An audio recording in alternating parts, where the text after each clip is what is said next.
J'en appelle à la conscience des Ivoiriens. Ivoiriens, l'heure est grave. Il est l'heure de se réveiller. Mais un long cauchemar. Ça fait plusieurs années que Gbagbo a installé un système dictatorial et criminel.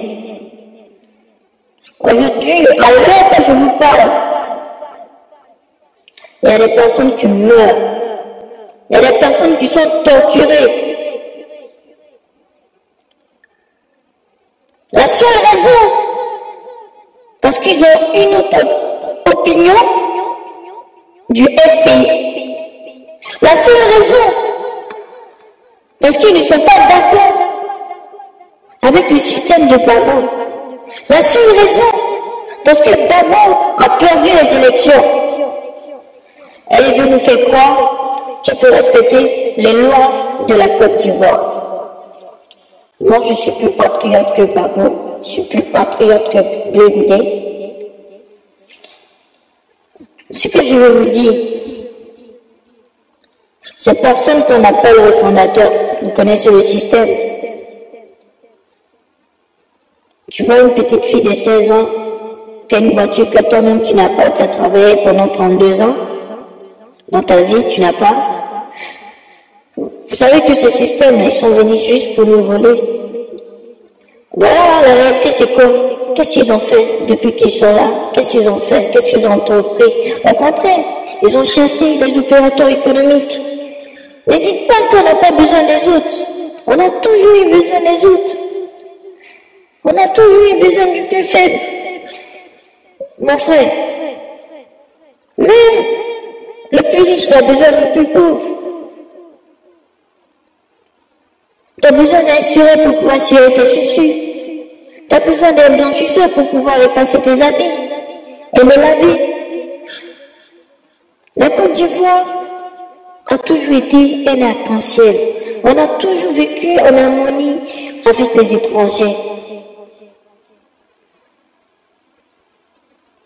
La Côte d'Ivoire est un état de droit. Voilà pourquoi je vous dis, il ne faut pas céder. Il ne faut pas qu'on cède à la dictature de Gbagbo.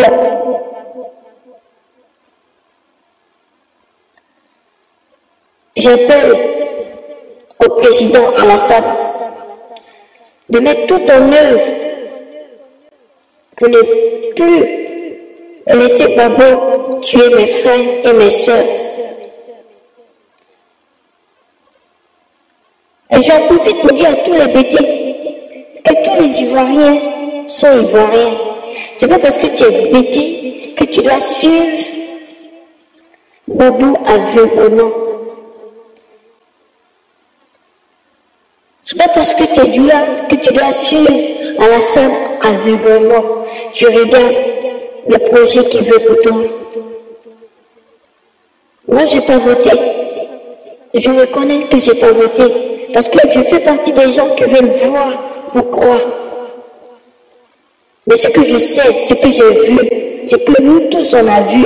On a vu Gbagbo avec son système dictatorial, il a empêché les gens de travailler. Et après, il est très incapable des intellectuels. Mais c'est un manque de respect pour lui-même. Pour lui-même, c'est un manque de respect. C'est pas un petit jeu. La politique, c'est quoi? C'est un jeu de pomponnerie. Le meilleur pomponseur qui est la pomponnerie. Bon, j'ai traduit ça pour tous ceux qui ne sont pas ivoiriens. La politique, c'est une guerre d'opinion où chacun a des projets qu'il débat. Et si c'est intéressant pour deux personnes, parce qu'on n'a même pas besoin d'être parents de quelqu'un pour aller voter pour lui. Il nous a fait part de ces projets qu'il a pour le pays. Voilà. Et on vote pour ces personnes ou pas. Et puis, ce que je veux dire à Gbagbo, nous les Ivoiriens, on n'est pas bien. Tu sais que dans le Nord, tu n'as pas de chance. Parce que voilà, ta politique était. Tu as diabolisé le Nord. Donc, C'est normal que tu amènes voir là-bas parce que tu as diabolisé ces jeunes personnes qui sont pas ivoiriens. Voilà que voilà, ils sont mal, c'est des Maliens qui sont arrivés là, les Toulas, c'est des Maliens, ah mais voilà, c'est le pire pays après. Voilà pourquoi tu as perdu les élections. Tu as déjà dit plusieurs fois à la télé, Dieu merci que les Toulas ne sont pas majoritaires. Ça se dit pas pour un président, t'as pas le droit. C'est de la discrimination, ça se fait pas. Pour un président qui dit ça, c'est grave. Un président qui dit 1000 mots à gauche, 1000 mots à droite, nous on avance. Un président qui a traité au fond et de voleur et après, il reconnaît que cette personne, c'est un grand homme, c'est quelqu'un de vrai, c'est un mytho, c'est un menteur. Monsieur Babo, quand tu étais opposant, tu as crié tellement fort que tout le monde a attendu. Tu as promis plein de choses qui sont jamais venues. La dernière fois, son Excellence, Monsieur le Président Alassane Ouattara, il a dit que ça fait plus de 4 ans que la guerre est finie, qu'il n'y a pas de guerre. Mais aujourd'hui, quand on regarde à Abidjan, on voit qu'il n'y a même pas de feu qui marche. Il n'y a rien, il n'y a rien, il n'y a rien. L'argent est passé où? L'argent est passé où? Donc, faut arrêter de prendre les gens pour des idiots. Donc, voilà. Ce que moi je demande à la communauté internationale, aux Ivoiriens, il n'y a qu'une seule option, la force.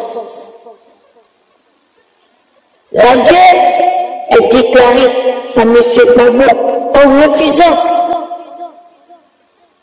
de rendre le pouvoir qui ne lui appartient plus à M. Gbagbo, le président sortant de la Côte d'Ivoire. Il faut qu'il cède le fauteuil. Sans délai. Moi, je suis d'accord. Aujourd'hui, là, au président Alassane, si vous avez besoin d'hommes, nous, on n'est pas militaires. On n'a pas d'âme. Mais on peut nous former. Je suis prêt à perdre ma vie pour mon pays. Du jour d'aujourd'hui là. Je suis prêt à perdre ma vie pour mon pays. Pour libérer mon pays de ce dictateur. Et je mets en garde M. Alassane Ouattara.